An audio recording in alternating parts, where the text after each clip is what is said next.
pronouns, her and his. Her is to be used with a girl or a woman. His is to be used with a boy or a man. Maria dropped blank book. Are we going to use his or her? Well, Maria is a woman, and for a woman, we use her.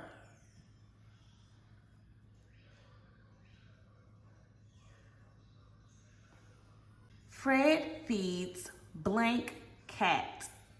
Will we use his or her?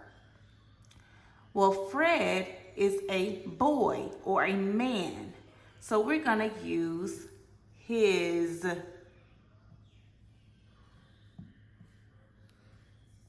Emilio forgot blank jacket. Will we use his or her? Well, Emilio is a boy or a man, so we're going to use his. Lisa has blank on phone. Lisa is a girl or a woman, so we're going to use her.